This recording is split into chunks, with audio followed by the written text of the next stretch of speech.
आकाशवाणी दिल्ली प्रस्तुत करता है विशेष फोन इन कार्यक्रम रेडियो डॉक्टर।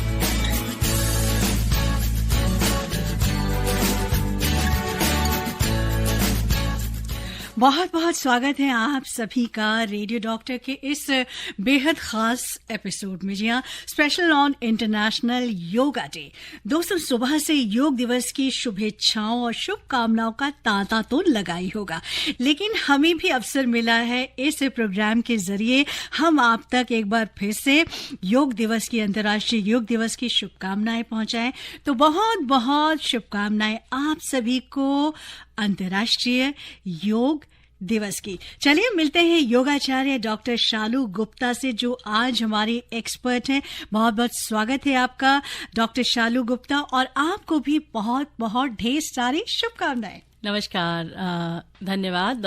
योगा दिवस के अवसर पर मैं आप सभी को बहुत बहुत बधाई देना चाहूंगी, और ये बहुत ही बड़ा विषय है। मैं ये कहना चाहूंगी कि 21 जून का यह दिन वर्ष का सबसे लंबा दिन होता है, इसीलिए ज्योतिष विज्ञान के अनुसार भी यह आध्यात्मिक ज्ञान प्राप्त करने का उचित समय है।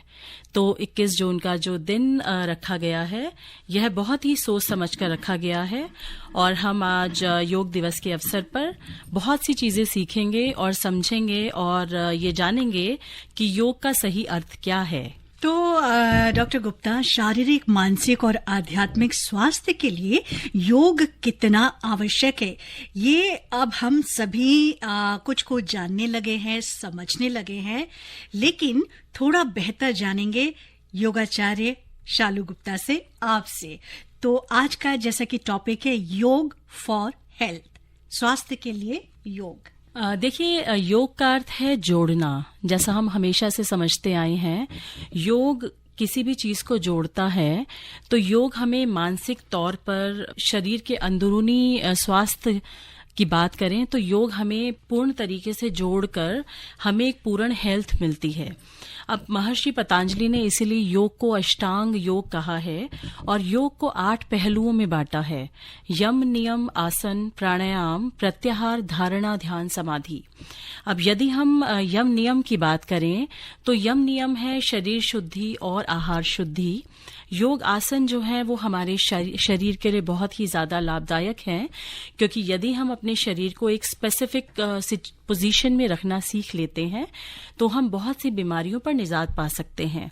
जब हमारा शरीर शुद्धि हो गई है, आहार शुद्धि हो गई है, और हमारा शरीर अपने आप को कुछ स्पेसिफिक पोजीशंस में रख सकता है और हमारी बॉडी फ्लेक्सिबल हो जाती है, तो हम मानसिक तौर पर बहुत ही कॉन्फिडेंट हो जाते हैं, और जिससे हम जो आगे के पड़ाव हैं, प्राणायाम, प्रत्याहार, धारणा, ध्यान, समाधि, इनको बहुत ही जल्दी अचीव कर सकते हैं। बहुत सी क्रियाएं हैं जो योग में की जाती हैं इन चीजों को अचीव करने के लिए। तो हम इनके बारे में 1 बाय 1 डिस्कशन करेंगे जैसे जैसे हमारे पास क्वेश्चंस आते जाएंगे। बिल्कुल बिल्कुल शालू जी। तो योगाचार्य शालू गुप्ता हैं हमारा मार्गदर्शन करने के लिए।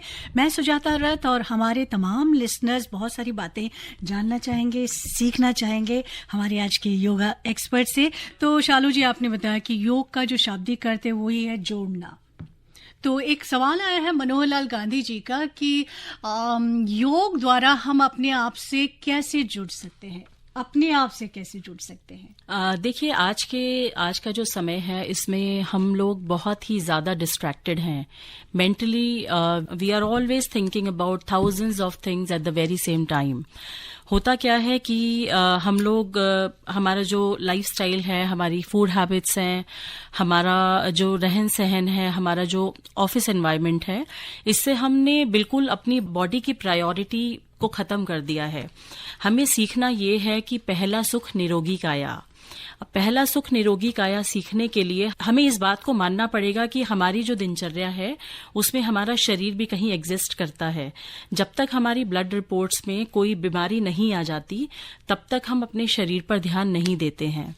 योग करने से क्या होगा? योग का सबसे पहला अर्थ ही है जोड़ना, और जैसे मैंने कहा, योग को अपनाने के लिए आपको सबसे पहले अपने जीवन में नियम बनाने पड़ेंगे।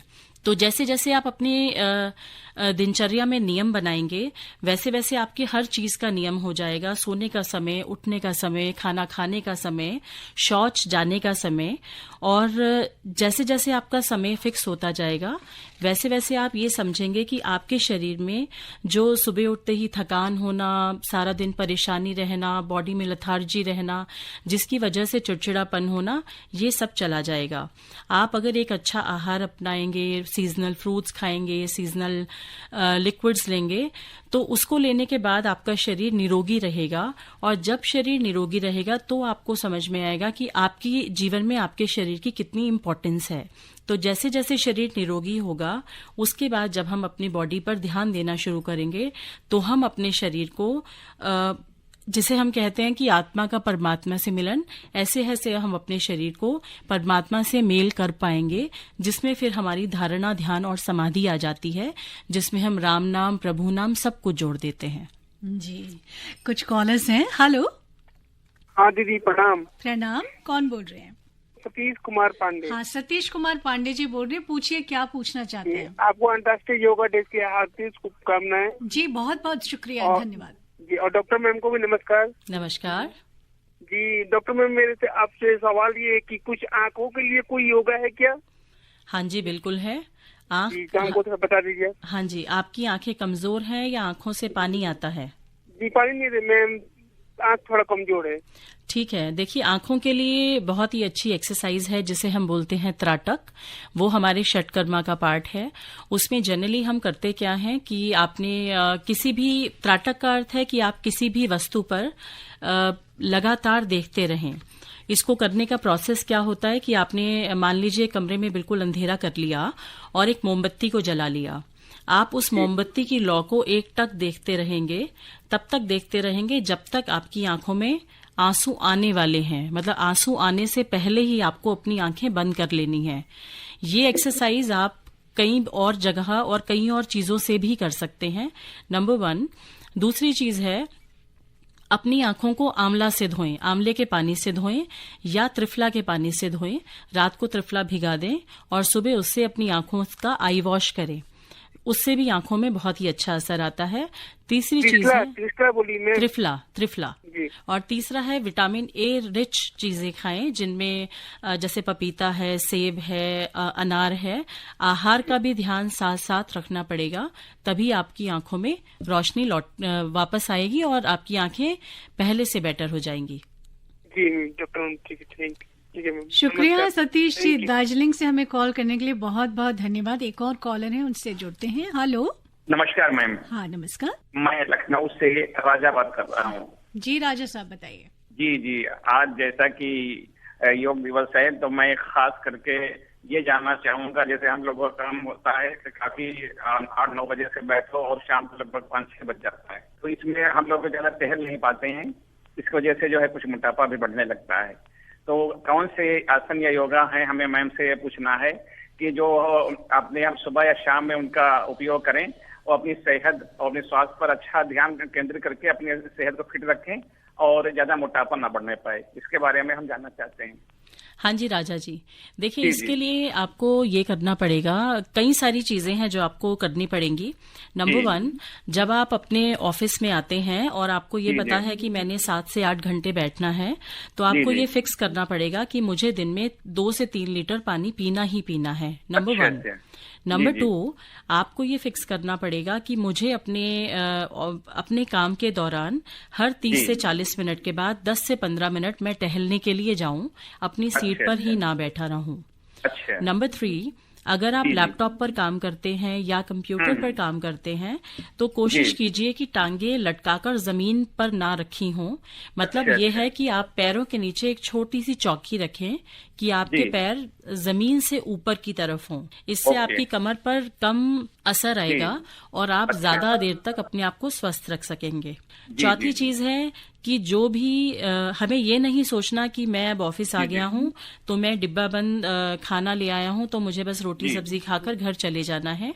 आपको इस बात का ध्यान रखना है कि आप जिस भी रीजन में रहते हैं, आप जहां भी रहते हैं, वहां पर अवेलेबल जो भी फ्रूट्स हैं, जो भी जूसेस हैं या जो भी सलाद है, आपको उसका पूरा सेवन करना है। यदि आपका भोजन अच्छा है तो आपके शरीर में फैट जमा नहीं होगा। जी जी। अब रही बात आसन की, आसन के लिए हमें ये ध्यान रखना है, जो लोग बैठे रहते हैं कि हमेशा जो आगे झुकने वाले आसन होते हैं जिसमें हमारा पेट दबता है, हमें ऐसे आसन ज्यादा करने चाहिए। और क्रियाओं में आप अग्निसार क्रिया कर सकते हैं। आसन सुबह करे कि शाम को भी कर सकता है? शाम को सूरज ढलने से पहले आप कर सकते हैं। और खाने के मतलब खाली पेट होना चाहिए जब भी आप आसन करेंगे। और आपको ये ध्यान रखना है कि आप एक अग्निसार क्रिया बहुत ज्यादा फायदेमंद है, जिसमें सांस लेना, सांस छोड़ना और उसके साथ साथ पेट को घुमाना, इससे बहुत लाभ होगा आपको। अच्छा, ओके मैम, ओके। जी राजा साहब, बहुत ही अच्छे से शालू जी ने हमें बताया ये सारी बातें। एक मैसेज है मोहम्मद सरफराज आलम जी का दर्शना बाजार से कि ये साइटिका के दर्द से परेशान है, कौन सा योग करना चाहिए? हाँ जी, देखिए साइटिका में वैसे तो बहुत से आसन होते हैं, जैसे गरुड़ आसन है, वज्रासन है, गौमुखासन है, पवन मुक्तासन है। लेकिन हमें हर इंसान को अपनी बॉडी का नेचर देखना चाहिए कोई भी आसन करने से पहले। यदि तो आपको दर्द एक पैर में जा रहा है तो उसके लिए कुछ प्रिकॉशंस रखनी पड़ेंगी, और यदि दर्द दोनों पैरों में जा रहा है तो कुछ और प्रिकॉशंस रखनी पड़ेंगी। तो जो बहुत बेसिक सी चीज है उसमें क्या है, जैसे आप सीधे लेट जाएं और अपने पंजों को एक बार आगे एक बार पीछे, एक बार आगे एक बार पीछे, तो कम से कम 10 बार इसे रिपीट करें दोनों ही पंजों के साथ। नंबर 1। नंबर 2, जो आपका पैर है उसको आपको सीधे ही लेटे रहना है और पैर को बिल्कुल स्ट्रेट, अपनी टांग को ऊपर उठाना है। जब आपकी टांग ऊपर उठेगी तब तक उठाएं जब तक आपसे सहन होता है कि वो दर्द हो रहा है। जब आपको लगता है दर्द सहन से बाहर है तब वहां स्टॉप कर दीजिए। तो उस पैर को ऊपर नीचे और इसी तरह दोनों पैरों को ऊपर नीचे भी कर सकते हैं। बाकी तो मैंने आपको आसन के नाम बता दिए हैं। बस आपको खाने पीने में ये ध्यान देना है कि आप वायु कारक चीजें ना खाएं, दूध और दही का सेवन छोड़ दें, और हार श्रृंगार के पत्ते बहुत ज्यादा फायदा करते हैं, उन्हें उबालकर उसका पानी पी लीजिए। रोहतक से नितिन कुंडू जी का सवाल है कि at what age our children can start yoga? देखिए, योगा के लिए तो कोई एज ही नहीं है। आपने देखा है ना, जब बच्चा बिल्कुल पैदा होता है और अपने बेड पर होता है, वो भी अपने हाथ पैर मारता रहता है। तो योगा के लिए कोई एज नहीं है। योगा और योग आसन तो किसी भी उम्र में किया जा सकता है, चाहे वो 2 महीने का बच्चा हो, चाहे वो 2 साल का बच्चा हो। उम्र नहीं देखी जाती, सिर्फ ये देखा जाता है कि हमें कोई बीमारी तो नहीं है। जैसे कोई हार्ट पेशेंट है या कोई और है, तब हम योग नहीं कर सकते, अदरवाइज आप किसी भी उम्र में योगा कर सकते हैं। तो अगर यहाँ पर अगर कोई बीमारी है किसी को, तो वो किसी प्रशिक्षक के यस अगर आप मार्गदर्शन में करें। हाँ जी, अगर आपको कोई बीमारी है तो आप किसी भी योग शिक्षक के प्रशिक्षण में ही वो करेंगे। हाँ जी। और इन्होंने मैम एक और क्वेश्चन भी किया कि please suggest yoga for sharp memory. Okay, देखिए, शार्प मेमोरी के लिए तो सबसे पहले आपको मैं बताती हूँ। जैसे आपने गाना सुना, हम कुछ गाने ऐसे होते हैं ना जिसपे जब वो बजते हैं तो हमारे पैर धुनकते हैं, ऐसा होता है। लेकिन कुछ गाने ऐसे होते हैं जिसमें हम बिल्कुल साइलेंट बैठे रहते हैं, जैसे मिले सुर मेरा तुम्हारा। जब ये बजता है तो हमें ऐसा लगता है कि दिमाग बिल्कुल शांत है। तो शार्प मेमोरी के लिए हमेशा कोशिश करें कि आप बिल्कुल शांत धुनें सुने, ओम चैंटिंग, ओंकार, इससे बहुत ज्यादा लाभ होगा। और डीप ब्रीदिंग करें। अच्छी मेमोरी के लिए सबसे ज्यादा जरूरी है प्राणायाम। कोई भी प्राणायाम करें, सांस भरें, रोकें और छोड़ें। आप सुन रहे हैं विशेष फोन इन कार्यक्रम रेडियो डॉक्टर, और आज का विशेष फोन इन कार्यक्रम रेडियो डॉक्टर विशेष है ऑन इंटरनेशनल योगा डे। हमारे एक्सपर्ट डॉक्टर शालू गुप्ता जी हमारे साथ हैं, योगाचार्य। आज योग जो है हमारे जीवन का जो है एक अभिन्न हिस्सा बनता जा रहा है। मैं कहूंगी कि धीरे धीरे सारे विश्व में ये संदेश फैल चुका है और सभी के जीवन का जो है एक अभिन्न हिस्सा बनता जा रहा है। कुछ कॉलर्स हैं जिनकी बात हम सुन ले। हेलो। हेलो। हाँ जी, हाँ नमस्कार मैम, गुरविंदर सिंह चट्ठा बोल रहा हूँ। जी नमस्कार गुरविंदर जी। डॉक्टर शालू गुप्ता जी को भी नमस्कार और प्रणाम। नमस्कार। मैडम मेरा क्वेश्चन ये है कि जैसे किसी मरीज का एलोपैथिक, आयुर्वेदिक या होम्योपैथी में इलाज चल रहा है, जैसे सर्वाइकल की प्रॉब्लम है, तो उसमें अगर योग की सहायता ले ली जाए तो सोने पे सुहागा हो जाएगा, तो क्या ये संभव है? बिल्कुल जी, बिल्कुल संभव है। और सबसे पहले योग की सहायता लेनी चाहिए, फिर कहीं और जाना चाहिए। हाँ मैडम, एक छोटी सी प्रॉब्लम हो रहा है कि कई बार खाना खाते समय हिचकी आ जाती है, तो उस समय कौन सा योग करें? वैसे ऐसे में देखिए 2 चीजें हैं। एक तो हम अपनी जीभ को पकड़ लें थोड़ी देर के लिए। जनरली आप 5, 7, 10 मिनट के लिए जीभ को पकड़ लेते हैं तो हिचकी आना बंद हो जाती है। दूसरी चीज है आप तुरंत पानी पी लें, उससे भी हिचकी बंद हो जाती है। Thank you ma'am, thank you Sujata ma'am, नमस्कार। नमस्कार नमस्कार। एक व्हाट्सएप मैसेज है शालू जी, ये लिखा है शरद चंद्र पाणीग्रही जी ने ओडिशा से। इनका 3 महीने पहले ओपन हार्ट सर्जरी हुई है इनकी, और ये लिखते हैं कि सर्जरी से पहले ये बहुत सारे योगासन किया करते थे, जैसे कि अनुलोम विलोम, कपालभाति, वश्चिका, वज्रासन और भी बहुत सारे नाम इन्होंने गिनाए हैं। और अभी इनके जो स्टूल है वो क्लियर नहीं होता है, तो इन्हें पूछा है कि kindly advice which type of yoga और प्राणायाम कैन आई कंटिन्यू। ठीक है, देखिए आप थोड़ा सा ये देखिएगा कि आप किसी तरह की कोई मेडिसिन तो नहीं खा रहे हैं जिसकी वजह से आपका पेट बंधा है। तो आप अग्निसार क्रिया कर सकते हैं, उससे भी आपका पेट साफ होगा। दूसरी चीज है एक मंडूक आसन, वो आपके लिए बहुत ज्यादा बेनिफिशियल है। ये आसन ही कर सकते हैं। और पहले जो आसन किया करते थे वो, उसमें ओपन हार्ट सर्जरी के बाद बहुत ज्यादा स्ट्रांग प्राणायाम नहीं करने चाहिए, तो आप नॉर्मल अनुलोम विलोम कर सकते हैं। और डिपेंड करता है कि आपकी बॉडी की रिकवरी कितनी हो चुकी है। अगर आपकी बॉडी फुली रिकवर हो चुकी है तो आप धीरे धीरे आसन्स को अपनी प्रैक्टिस में ला सकते हैं। अदरवाइज अगर आपकी बॉडी अभी रिकवर नहीं हुई है तो आप और थोड़े दिन रुक जाइए, तब तक आप सूक्ष्म व्यायाम और प्राणायाम कर सकते हैं। जी। हेलो। हाँ जी मैम, नमस्कार। नमस्कार, बोलिए। अंशुल बात कर रहा हूँ मेरठ से। जी अंशुल बोलिए। जी मैम, मुझे गैस की बहुत प्रॉब्लम है। जैसे कुछ खा लिया उसके बाद गैस बन गई, बेवजह भी बन गई। क्या योग के माध्यम से इसका समाधान हो सकता है? दवाई बहुत खा ली। हाँ जी अंशुल, बिल्कुल हो सकता है। आपको ये देखिए कि जब आपको गैस बनती है तो आपका पेट फूल जाता है खाने के बाद। जी बिल्कुल। ठीक है, तो सबसे पहले तो जब भी ऐसा हो तो आप वायु मुद्रा ट्राई कीजिए, जिसमें आपने अपनी जो सबसे पहली उंगली है हाथ की, उसके नाखून पर अंगूठे को रखना है। तो वायु मुद्रा जब हम करते हैं तो हमें डकारें आना शुरू होती हैं और हमारे पेट में जो जमा गैस है वो निकल जाती है। दूसरी चीज है कि गैस जो बनती है उसका सबसे ज्यादा समाधान होगा आपके खान पान से। जब आप अपना खान पान बदलेंगे तब गैस का समाधान होगा। तो आप खाने में जो कोशिश कीजिए, जो आपके सीजनल फ्रूट्स हैं उनको ज्यादा खाइए, जूस को ज्यादा लीजिए और पका आहार को कम कर दीजिए। और जब भी आप खाते हैं, खाने के बाद आधा चम्मच अजवाइन पानी से ले लीजिए। उससे क्या होगा कि आपका पेट साफ होना शुरू हो जाएगा। और अगर फिर भी आपको लगता है कि नहीं बहुत ज्यादा गैस है, तो आप रात को सोने से पहले अमलतास ले सकते हैं। अमलतास एक बहुत अच्छा हर्ब है, बहुत इजीली मिल जाता है। उसको उबाल के रात को पानी पीकर सोइए तो आपका पेट बहुत अच्छे से साफ हो जाएगा और आपको गैस नहीं बनेगी। तो मैम ये बेवजह जो डकारें आती हैं क्यों आती हैं? ये इसलिए आती हैं कि आपके आमाशय में जो खाना है वो पड़ा सड़ रहा है और वो निकल नहीं रहा। जैसे एक डस्टबिन में कूड़ा रहता है ना, तो उसमें से गैस निकलती रहती है। ये एग्जाम्पल बिल्कुल उसी के लिए है। तो हमारे पेट में जो मल नहीं निकल रहा है इसलिए गैस बनती है। तो कुछ दिन आप अमलतास का पानी ले सकते हैं, दूध का फटा पानी भी ले सकते हैं। उससे जो आपके आंतों में गंदगी जमा है वो निकल जाएगी और फिर आपको गैस बनना बंद हो जाएगी। Thank you. राममोहन विश्वकर्मा जी का मैसेज है इटावा से।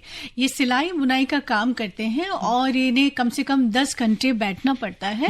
इनकी उम्र है 32 साल। इन्होंने लिखा है कि इन्हें कौन सा योगासन करना चाहिए। देखिए, इस केस में आपको ये ध्यान रखना है कि जो आपका काम है जैसे बैठने का, और आपको अपने कंधे और हाथ यूज करने हैं, तो आपको कॉन्स्टेंटली सूक्ष्म व्यायाम करने चाहिए। जैसे आपने अपने हाथों की मुट्ठी बनाई और उन्हें गोल गोल घुमाया, आगे पीछे आगे पीछे आगे पीछे। उसके बाद अपना पूरा हाथ सीधा किया और हाथ को घुमाया, जिससे आपके जो सर्वाइकल जॉइंट्स हैं, जो शोल्डर जॉइंट्स हैं, वो हमेशा फ्लेक्सिबल रहें। जितना ज्यादा आप अपने शोल्डर जॉइंट्स को और सर्वाइकल जॉइंट्स की मूवमेंट रखेंगे, उतना ज्यादा आप लंबे समय तक अपने काम को कर सकते हैं। तीसरी चीज है जो आपका नेक रीजन है, जो आपकी गर्दन है, उसको भी अपनी ठोडी छाती पे लगाइए और फिर सांस भरते हुए क्लॉकवाइज डायरेक्शन में घुमाइए और फिर सांस छोड़ते हुए दोबारा से एंटी क्लॉकवाइज डायरेक्शन में घुमाइए। तो यदि आप ये 3 चीजें कॉन्टिन्यूअसली फ्लेक्सिबली करते रहेंगे, सुबह 15 से 20 मिनट अपने आप को दीजिए, इससे आपके जॉइंट्स खुले रहेंगे और आपका शरीर स्वस्थ रहेगा। जी, और अभी थोड़ी देर पहले आपने ये बताया कि जिनका बैठने का काम है लगातार ना बैठे रहें। हाँ जी, लगातार ना बैठे रहें और बीच में उठ के भी जब आपको लगता है हाथ पैर थोड़े से अकड़ गए हैं या कुछ है, तो फिर से वो एक्सरसाइजेस दोबारा कीजिए, मूव करते रहिए। हाँ जी। हेलो जी। हेलो, हाँ, कौन सा बोल रहे हैं? मैं अनुराग वाजपेयी बोल रहा हूँ, यहाँ रायबरेली से। जी अनुराग जी, बोलिए। मैम, हमारा क्वेश्चन ये है कि हमें अनुलोम विलोम बीच बीच में, जैसे 1-2 महीने की बीच बीच में जब करते हैं, तो कुछ इधर इधर बाएं साइड में सर में ऐठन टाइप में होती रहती है, हो जाती है, और जब बंद कर देते हैं तो ठीक हो जाती है। तो इससे क्या कुछ ये भी प्रॉब्लम हो जाती है कि अनुलोम विलोम तो जैसे हमें सूट ही नहीं करता है? अच्छा, वैसे ऐसा होता नहीं है। आपको कहीं साइनस की तकलीफ तो नहीं है?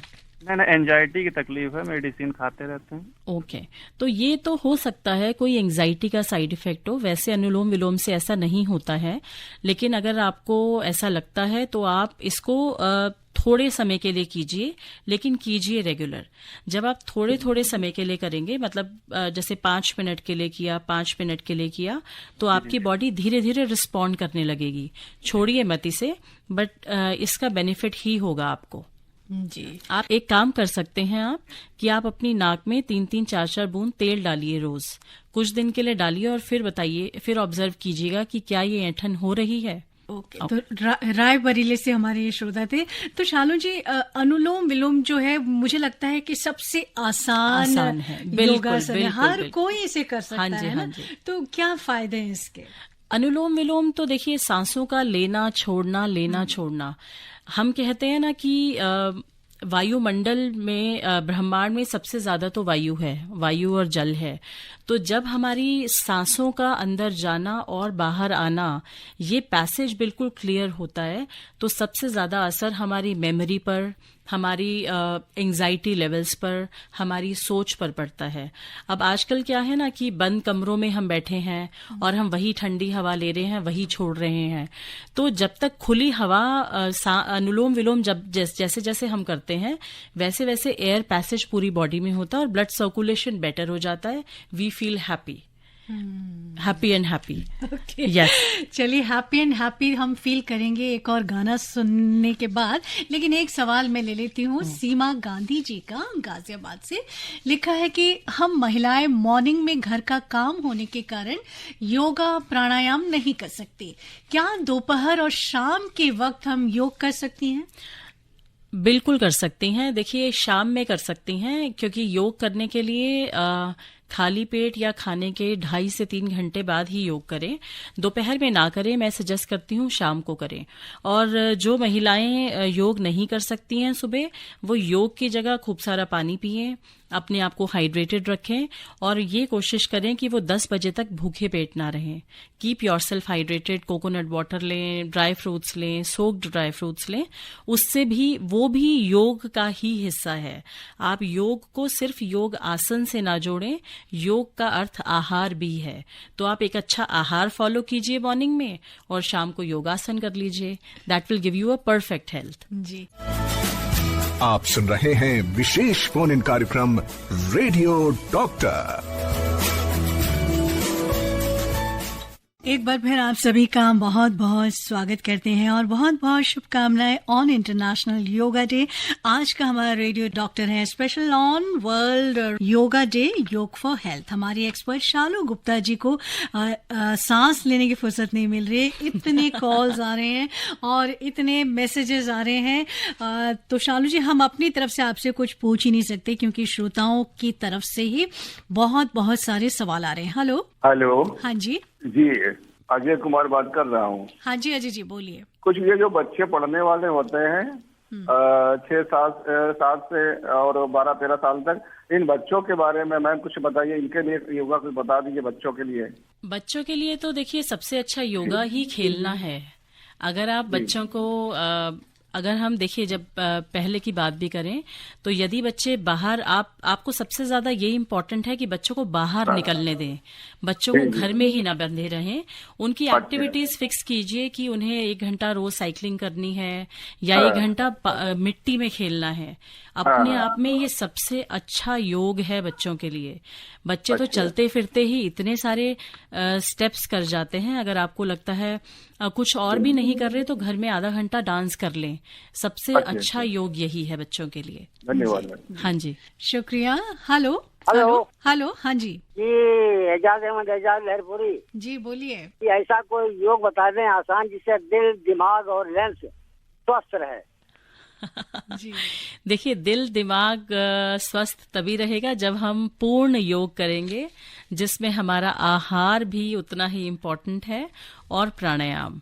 यदि आप रेगुलर प्राणायाम करते हैं और अपने आप को हाइड्रेटेड रखते हैं, मतलब ये है कि आपको दिन में 3 लीटर पानी पीना ही पीना है और साथ में प्रकृति के दिए हुए प्रॉपर जो प्रकृति ने दिया फल और सब्जियां उनका सेवन आप करते हैं और आप आधा घंटा हंस भी लेते हैं, तभी आपका दिल और दिमाग स्वस्थ रहेगा। कोई एक योग आसन का नाम नहीं है जो आपको स्वस्थ रख सकता है। ये एक टोटल हेल्थ है जो आपको लेनी है। तो अपने आहार का भी ध्यान रखिए, खूब मौज मस्ती कीजिए और कुछ चीजें प्रभु पर छोड़ दीजिए कि यदि जीवन में कोई तकलीफ आती है तो जिसने दी वही ले लेगा। अगर हमारा ये हमारा जज्बा है तो हम दिलो दिमाग से हमेशा शांत रहेंगे। जी बहुत बहुत शुक्रिया जी, बहुत बहुत शुक्रिया आपका लहरपुरी साहब कॉल करने के लिए। एक मैसेज है शालू जी, महापारा जी का है, लिखा है कि I want to know yoga for hyperthyroidism and which kind of food is useful in Ayurveda for this disease. Okay, देखिए हाइपोथायरॉयडिज्म के लिए सबसे पहले जनरली मैं सबको यही कहना चाहूंगी कि आपको जो भी डिजीज है सबसे पहले आपको उसका ये ज्ञान होना चाहिए कि डिजीज कौन से ऑर्गन से है और वो ऑर्गन हमारे शरीर में कहाँ है। तो हाइपोथायरॉयडिज्म के लिए आप जनरली कागासन और जो प्राणायाम है, जिनमें भी ऐसे प्राणायाम जिसमें भी हमारे गले में घर्षण होता है, हम भ्रामरी प्राणायाम, भस्त्रिका प्राणायाम जो हमारे गले को अफेक्ट करते हैं, दैट हेल्प्स। और रही बात खान पान की, खान पान में आपने इस बात का ध्यान रखना है कि आप गोभी या ब्रोकली जैसी चीजें ना खाएं। धनिया जो है वो धनिया हमारी बॉडी के लिए बहुत ही अच्छा क्लिंजर है, उसको रात को भिगाकर सुबह उसका पानी पीजिए। और नहीं तो धनिया की चटनी भी खा सकते हैं। हरे धनिये को बहुत ज्यादा उपयोग में लाएं। उसके बाद सिंहासन बहुत ज्यादा यूजफुल है, जिसमें हम जीभ को बाहर निकालकर सिंह की तरह गर्जना करते हैं। बाकी जो थायराइड है उसका सिक्रेशन हमारे पिट्यूटरी ग्लैंड से होता है, इसीलिए हमें अपनी जो रेगुलर हमारा खान पान है उसका ध्यान रखना पड़ेगा। Number 1, keep yourself hydrated. Number 2, take enough amount of fruits and vegetables every day. Jannat Ayesha Khan ने मेरठ से पूछा है कि शुगर को कंट्रोल करने के लिए कौन सा आसन होना चाहिए? शुगर को कंट्रोल करने के लिए बहुत से आसन हैं, जैसे मंडूक आसन, भुजंग आसन, मत्स्येंद्र आसन, हल आसन, धनुरासन और भी कई सारे ट्विस्टिंग आसन हैं जिनमें हमारा पैनक्रियाज स्पेशली अफेक्ट रहे। These are the asanas. जी हेलो। हाँ जी, जतारथ मैडम जी को हाथ जोड़कर नमस्कार। जी नमस्कार। रघुविंदर सिंह चट्ठा बोल रहा हूँ। जी रघुविंदर जी। और योग गुरु को भी हमारा सादर प्रणाम। नमस्कार। मेरा सवाल ये है कि जिन लोगों को हर्निया की प्रॉब्लम होती है उनको कौन से आसन करने चाहिए और कौन से आसन नहीं करने चाहिए, और जो लोग बीपी से ग्रस्त हैं तो क्या उनको शीर्षासन करना चाहिए? कृपया बताने का कष्ट कीजिए। देखिए, जो लोग जिन्हें हर्निया है उन्हें स्पेशली कपालभाति नहीं करनी चाहिए और अग्निसार क्रिया नहीं करनी चाहिए, क्योंकि उसमें हमारी नर्व्स अफेक्ट होती हैं।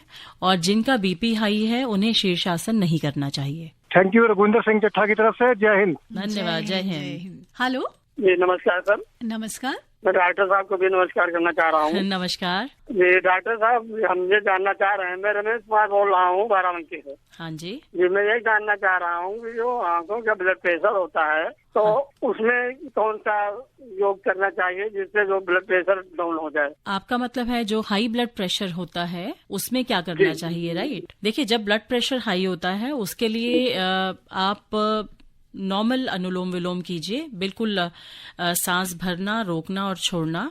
नंबर 2, आपको गर्म पानी में पैर रखने चाहिए जिससे खून का बहाव ऊपर की तरफ जाता है और ब्लड का प्रेशर लोअर डाउन हो जाता है। तीसरी चीज है, अगर ब्लड का प्रेशर बहुत हाई है उसी वक्त तो अपने सिर को भिगाएं या सिर पर गीला तौलिया रख लें। और खान पान का ध्यान रखें, स्पेशली खान पान में बहुत सा कच्चा आहार और लिक्विड्स लें। जी मैं खाना शुद्ध शाकाहारी आदमी हूँ, मैं खाना शुद्ध खाता हूँ। ठीक है जी। पानी प्रचुर मात्रा में पीना चाहिए, ये मैम बोल रही हैं। चलिए, जैतपुर धामपुर से कवि प्रेमचंद प्रेमी जी का सवाल है शालू जी। हाँ जी। कि स्लिप डिस्क की स्थिति में कौन सा योगासन करना चाहिए? स्लिप डिस्क, देखिए स्लिप डिस्क में वही प्रॉब्लम है जैसे साइटिका में होती है कि हमें या तो कमर में दर्द रहता है नीचे के हिस्से में या हमारे पैर में जाता है। तो इसके लिए गरुड़ आसन है और हमारा गौमुख आसन है, पवन मुक्तासन है और भुजंगासन है, ये हम कर सकते हैं। बाकी जैसा मैंने पहले भी बताया था कि आपने सीधा आप लेट गए हैं और आपको दोनों पैरों को सीधा 90 डिग्री तक स्ट्रेट आप ऊपर ले जाएं और फिर नीचे ले आएं। जी। कालका जी साउथ दिल्ली से दिनेश दयाल जी का कहना है मैम कि ये सूत्र नेति, हाँ जी, जो नाक में रस्सी डालने वाली जो क्रिया है वो कर लेते हैं, तो इन्होंने जानना चाहे कि ये मंथली या वीकली कितनी बार करना चाहिए? देखिए, अगर आपको कोई भी तकलीफ नहीं है तो आप सूत्र नेति कुछ दिन 10 से 15 दिन रेगुलर कीजिए। ये हमारी मेमोरी के लिए, आईज के लिए बहुत ही ज्यादा यूजफुल है। और जब आपको लगता है कि आपकी नाक, दोनों नॉस्ट्रिल बिल्कुल प्रॉपर तरीके से खुल गई हैं तो आप इसे वीक में एक बार भी कर सकते हैं। 15 दिन में ज्यादा है, वीक में एक बार कीजिए, इट हेल्प्स। सूरज यादव ने लिखा है बैंगलोर से कि how can we overcome speech stammering by yoga practice? Speech stammering के लिए देखिए कुछ सारी चीजें हैं, जैसे कि बलून फुलाना, आपको अपने मुंह से प्रेशर देकर बाहर एयर डालनी है। कुछ ऐसे ही एक्सरसाइजेज होती हैं जिसमें हम सांसों को छोड़ते हैं, मुंह से बहुत प्रेशर से वो छोड़ते हैं, उससे स्टैमरिंग में बहुत ज्यादा रिलीफ होता है।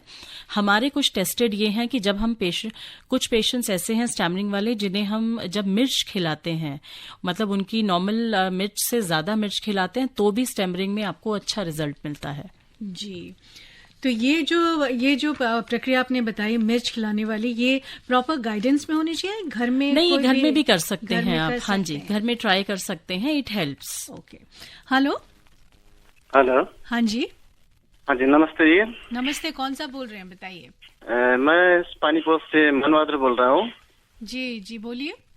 मैडम, मेरा जो कमर में दर्द रहता है, मतलब ये इसके लिए कौन सा योग करना चाहिए वैसे? कमर में दर्द कमर में है या पैरों में भी जा रहा है? कमर में ही खाली दर्द होता है। उठने बैठता हूँ तो उठता हूँ तो टेढ़ा हो जाता है और उठता हूँ तो बैठने में थोड़ा मुश्किल हो जाता है। ठीक है, इसके लिए आप जनरली गौमुख आसन कर सकते हैं, पवन मुक्तासन से भी फायदा होगा। और थोड़ा सा कोशिश कीजिए कि खाने में वायु कारक चीजें बंद कर दीजिए, जैसे दूध और दही है। और अपनी मोमेंट को फ्लेक्सिबल रखिए, मतलब एक ही जगह पर बहुत ज्यादा लंबे समय तक ना बैठे रहें। जी, ये अंकित जी का मैसेज है, लिखा है कि प्लीज प्लीज मेरा मैसेज शामिल कीजिए, बहुत इम्पोर्टेंट है। तो अभी तक हमने मेरे ख्याल से सारे जो शारीरिक परेशानियों को डील करने वाले मैसेजेस शामिल किए हैं। इनका कहना है मैम कि डिप्रेशन और मेंटल इलनेस से मुक्ति के लिए कौन सा योग करना चाहिए? देखिए, जैसे मैंने पहले भी कहा, डिप्रेशन और मेंटल इलनेस के लिए सबसे ज्यादा इम्पोर्टेंट है आपका प्राणायाम और आपका अनुलोम विलोम। प्राणायाम से जब आपकी आपकी दोनों नाड़ियां खुलती हैं, ईड़ा और पिंगला नाड़ी, तो आपको बहुत ही ज्यादा अपनी मेंटली यू फील बेटर, क्योंकि डिप्रेशन और एंजाइटी बहुत लोगों को तो रिजल्ट होता है एसिडिटी का। आई एम नॉट श्योर आपके केस में क्या है, लेकिन प्राणायाम सबसे ज्यादा इम्पोर्टेंट है। दूसरी चीज है, आप अपने आहार को इतना अच्छा रखें, कीप योर सेल्फ हाइड्रेटेड। मैं इसीलिए बात बार बार कह रही हूं क्योंकि रोज हम पेशेंट्स को ऐसे ही देखते हैं, क्योंकि हमें रूट कॉज को पकड़ना है, हमें फाइनल बीमारी को नहीं पकड़ना है। तो अल्टीमेटली एक तो नाक में तेल डालें, दिन में 2 से 3 बार 2-2 बूंद तेल डालें। नंबर 2, अपने खूब सारा पानी पिएं। नंबर 3, अनुलोम विलोम करें। नंबर 4, कोशिश कीजिए प्रकृति में रहें, पार्क में जाएं, पहाड़ों पर जाएं, प्रकृति में बैठें, अपने आप को प्रकृति से एक्सपोज करें। तो शालू जी, ये बहुत जरूरी है। आज की जो तनाव से भरी जिंदगी है, डिप्रेशन और मेंटल बीमारियों का बहुत सारे लोग जो है शिकार हो रहे हैं। हम देखते हैं कि हमारे जो बहुत सारा जो यूथ तबका है, जो उनमें एग्जामिनेशंस का डर रहता है, फियर रहता है, आगे चल के फ्यूचर में क्या होगा, नौकरी को लेकर बहुत सारी इस तरह की मेंटल प्रॉब्लम्स होती है। तो ऐसे में योग जो है उनका बहुत बड़ा एक मददगार साबित होता है। हाँ जी, सबसे ज्यादा इम्पोर्टेंट है राम नाम, जो हम योग में भूल जाते हैं। वही है कि try to accept lot of things जो हमारे हाथ में नहीं है। जब हम एक्सेप्ट करना भी सीख लेते हैं तो भी हम मेंटल डिप्रेशन और एंजाइटी से दूर चले जाते हैं।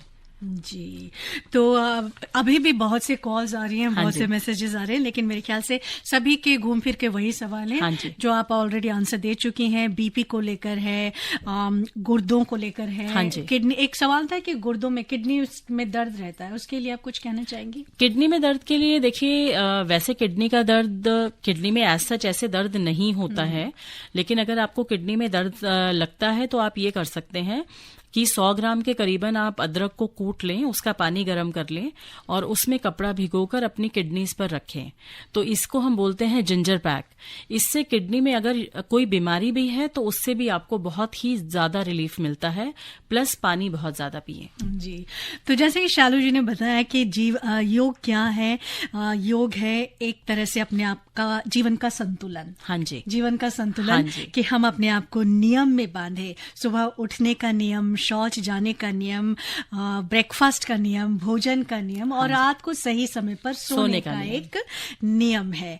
और आहार पर बहुत ज्यादा ध्यान दें, क्या खाते हैं, कितना खाते हैं। बिल्कुल बिल्कुल। और अगर जो कुछ हमारे बस में नहीं है तो उसे ईश्वर पर छोड़ दें। बिल्कुल, सबसे बड़ी चीज। और आपने ये भी कहा कि आधा घंटा कम से कम हंस ले, खुलकर हंस ले, एक स्वाभाविक सी जो हंसी है। हाँ जी, तो इसी बात पर शालू जी हम आपका शुक्रिया अदा करेंगे। Thank you so much. आप मैंने जैसे कहा कि बिना सांस लिए आप बोलती रहीं, हमारे जो लिसनर्स के सवाल थे उनके जवाब देती रहीं। Thank you so much. योगाचार्य डॉक्टर शालू गुप्ता हमारी एक्सपर्ट थी, और उन्हीं के साथ चलिए एक संकल्प लेते हैं आज इंटरनेशनल योगा डे पर कि और कुछ ना सही तो आधा घंटा हंस तो हम सकते ही है ना। अभी आप आकाशवाणी दिल्ली से विशेष फोन इन कार्यक्रम रेडियो डॉक्टर सुन रहे थे। कार्यक्रम की प्रस्तुतकर्ता थी शालिनी मित्तल।